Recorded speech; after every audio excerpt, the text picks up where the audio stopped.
Olá pessoal, tudo bem? Thiago da Capitalismo falando. Hoje eu quero passar aqui para vocês, na verdade, saiu uma reportagem ainda em dezembro do Money Times com as ações mais recomendadas por 10 analistas. E como o pessoal sempre nos pergunta, né? O que vocês acham de tal recomendação, da outra casa de análise, da corretora ou do outro analista? E como eu falo sempre, a gente não pode emitir nenhuma opinião a respeito de outra análise. Não seria nem antiético, seria até antiético da nossa parte, mas a gente utiliza esses rankings, né, principalmente de recomendações de alta e de baixa, até como desculpa para falar a respeito de um desses ativos.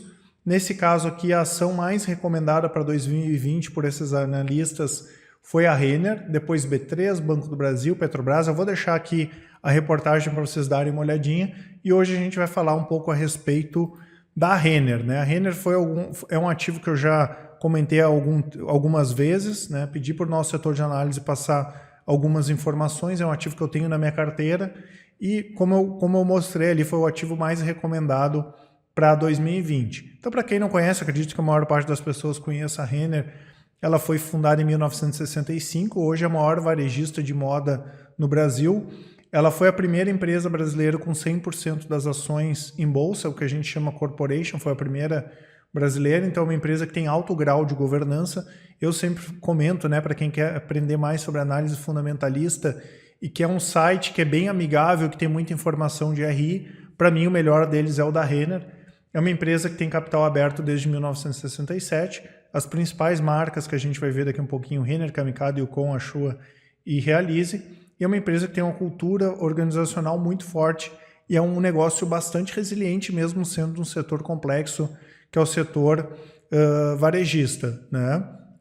Lembrando que eu já comentei algumas vezes também aqui que a empresa, hoje o presidente do Conselho de Administração é o José Galó, ele entrou como CEO da companhia ali nos anos 90, quando a empresa não estava passando por um bom momento, ele conseguiu reestruturar a Renner, né? Além disso tem outra, inclusive já ganhou prêmios como o melhor CEO algumas vezes e hoje ele é presidente do Conselho de Administração e a gente tem outras figuras que já são conhecidas no mercado, como Oswaldo Burgos, que hoje é o vice-presidente do Conselho de Administração, trabalhou muito tempo também na Gerdau, e a Renner é uma empresa que ela tem aquela cultura do encantamento, é uma empresa que é bastante preocupada, né, em encantar os clientes.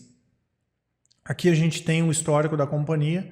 O grupo AJ Renner teve início em 1912, em 1965, então, nós tivemos a constituição das lojas Renner e em 1967, abertura de capital. Em 98, um marco, né? A JCPenney adquiriu o controle acionário da empresa. Quando ela saiu do controle acionário em 2005, foi o que eu comentei antes, a Renner ficou com 100% das ações em bolsa.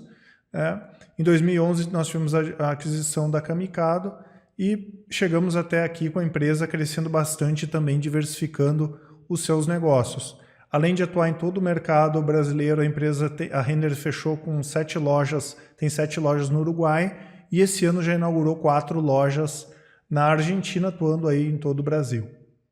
Essas são as principais marcas, né? Começando pela Renner, lojas Renner, que é responsável por 91% da receita consolidada, são mais de 363 lojas. Como eu tinha comentado, o maior varejista de moda no Brasil, mais focado em públicos A-, B e C, né, principalmente o público feminino, e é uma empresa que tem capital aberto desde 1967. A Camicado, que foi adquirida em 2011, é líder em casa de decoração, também focadas nas classes A-, B e C+, são 113 lojas, hoje responsável por 7% da receita líquida, com números do ano passado, né? A Yukon, que já é moda jovem, 2% da receita líquida, são 96 lojas, e a marca foi lançada em 2013. A Ashua, que foi lançada em 2016, é especializada para o formato Curve Plus Size, tamanhos de 46 a 54, são 5 lojas piloto, né? E ainda tem uma participação pequena, né, na receita total da Renner, mas um potencial bastante interessante. E a Realize, né, que é a instituição financeira própria, que foi fundada em 2017, né? Então, hoje são mais de 12 milhões de clientes aptos e tem uma marca forte.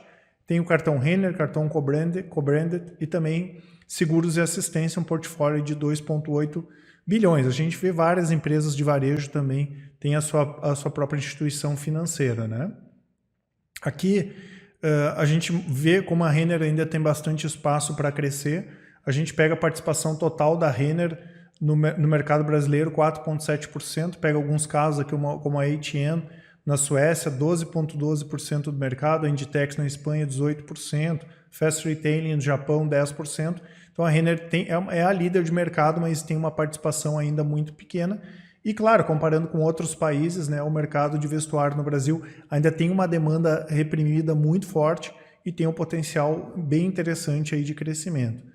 E aqui, pessoal, só para a gente entender mais um pouquinho a oportunidade que a Renner tem, porque justamente ela atua em um mercado bastante fragmentado e tem essa oportunidade de consolidação. Hoje as 5 maiores empresas, Renner, C&A, Riachuelo, Pernambucanas e Marisa, têm 16% do mercado, o resto são de outras varejistas.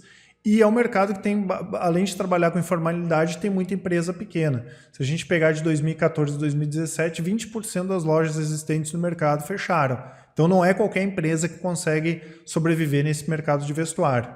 E aqui a gente olha, né, outros setores apenas como comparação. Por exemplo, farmácias, as top 3 empresas do setor têm 24% do mercado, supermercado, as top 5 têm 50%, eletrodoméstico, as top 5 também têm 50%. Então existe essa oportunidade de consolidação não só por aquisições, mas principalmente aí pelo crescimento orgânico. Aqui a gente tem uma oportunidade importante, interessante também na parte do varejo online. No Brasil é só 1% do total das vendas de vestuário é feito online. Em outros países, aqui como China, 14%, Estados Unidos, 13%, e o mercado aí deve dobrar nos próximos 5 anos, então tem uma oportunidade aqui para a Renner. Também, claro que tem ameaças aí com novos concorrentes. Aqui, as prioridades estratégicas da empresa, melhorar a produtividade das lojas existentes, também inaugurar novas lojas, né? Tanto em grandes centros quanto em cidades menores, tá? Que é o que a Renner já vem fazendo, e tem também essa questão da expansão internacional. Já tem as lojas no Uruguai e tem as lojas na Argentina. Em relação às lojas na Argentina, principalmente em função da situação atual do país vizinho, o pessoal aqui da análise olha um pouco reticente, mas é pouca coisa ainda, né? É pouco representativo e pode até servir de teste aí para a Renner no longo prazo, já que são apenas 4 lojas, tá? Aqui o target de lojas, então, para 2021, 450 lojas Renner, 125 da Camicado, 300 em potencial da Yukon e a Shu, ainda que são as lojas piloto. E uma questão que é bastante interessante da Renner, a empresa vem crescendo. Aqui, quando a gente compara a Renner com o principal player, o primeiro player nacional, aqui a gente tem a margem da Renner, 56,5%, e desse player, 49,10%. Então, o que a gente percebe? Que a Renner vem crescendo bem, mas as margens vêm se sustentando e vêm aumentando, porque não adianta também a empresa crescer de qualquer forma. Então, uma coisa que o pessoal da análise aqui acompanha bem de perto é essa manutenção e crescimento das margens. Se a gente olhar que a receita da Renner saiu de 2,3 bi em 2009 para 9,2 bi em 2019, a margem EBITDA aumentou, o lucro líquido aumentou forte também, a margem líquida cresceu, né, e tem se mantido acima de 10%, e o ROI também acima aí de 20%, o que faz da Renner hoje a empresa top do setor dessas empresas que têm ações em bolsa, né? E ela, claro, o yield dela é baixo, mas é uma empresa que distribui dividendos. O payout no ano passado aí fechou na casa de 28%. Tem uma situação financeira bem tranquila, 1,03 bi em disponibilidades, dívida líquida de 659 milhões. Ela pode se alavancar se ela precisar. Dívida líquida pelo EBITDA também 0,31 vezes. Fluxo de caixa livre, apesar dela ter queimado o caixa de 2017 para 2018, fechou aí do ano passado com fluxo de caixa livre de 202 milhões.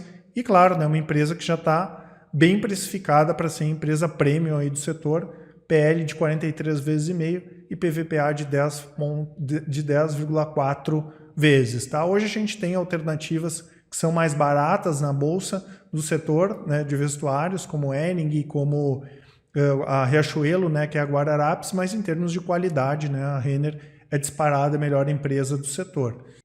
E aqui, pessoal, alguns motivos aí pelos quais o pessoal da análise aqui entende que a Renner, por que, né, que a Renner vai continuar performando bem em 2020, Primeiro, quando a gente olha os resultados da Renner, excluindo alguns efeitos não recorrentes, quando a gente pega o último trimestre, agora o terceiro trimestre que foi divulgado, e mesmo com o câmbio mais elevado, a Renner teve, em termos de margens, o melhor trimestre da história, e isso deve continuar acontecendo em 2020. Claro que a retomada da economia é importante também, né? A economia vem recuperando ainda de uma forma bastante gradual. Além disso, né, tem aquela questão que eu comentei, que o vestuário apresenta aí uma demanda reprimida bastante elevada. É um ativo bastante resiliente, o que é importante também caso a economia volte a piorar. E nós teremos aqui em 2020 a continuidade das iniciativas Omni Digital, cada vez maior, né, a unificação dos canais de lojas físicas e também do e-commerce. Lembrando que a Renner vai inaugurar nos próximos 3 anos o maior centro de distribuição, que é o novo centro de distribuição em São Paulo, um projeto aí de mais de 600 milhões de reais, e quando ele estiver pronto, ele vai melhorar a produtividade e também a eficiência da Renner nas entregas, né, pessoal? E para finalizar aqui, eu quero colocar o gráfico comparativo das ações da Renner em relação ao Ibovespa, que nos últimos 10 anos, a Renner batendo com folga o Ibovespa, uma alta de 2.613%, enquanto o Ibovespa subiu 178%. Nos últimos 12 meses, Renner com alta de 43,7%, Ibovespa 27,07%, e no ano, Ibovespa subindo bem, aí quase 32%, e Renner com uma alta de 47,64%. E para quem quiser conhecer mais os nossos produtos de recomendações, eu vou deixar aqui também, nós temos o Top Renda Fixa, que são recomendações de renda fixa e tesouro direto, o Top Fundos, que são fundos de investimento incluindo fundos imobiliários, o Invista em Ações, são recomendações de ações para o longo prazo, o Carteiras Capitalistas, que é a junção do Invista em Ações, do Top Fundos e do Top Renda Fixa, e o Full Trader, que são recomendações de médio e curto prazo, mas que também tem as recomendações do Invista em Ações, além do Capitalismo Completo, que é a junção de todos os nossos produtos com desconto bem bacana. Vou deixar aqui a parte dos relatórios grátis. Todos os meses a gente traz uma recomendação para o pessoal entender como é que funciona a análise fundamentalista na prática. Vou deixar a nossa lista do WhatsApp, o nosso canal do Telegram e todos os nossos contatos para quem quiser conhecer mais a respeito da capitalismo e bater um papo com a gente. Tá certo, pessoal? Um abraço a todos e até mais.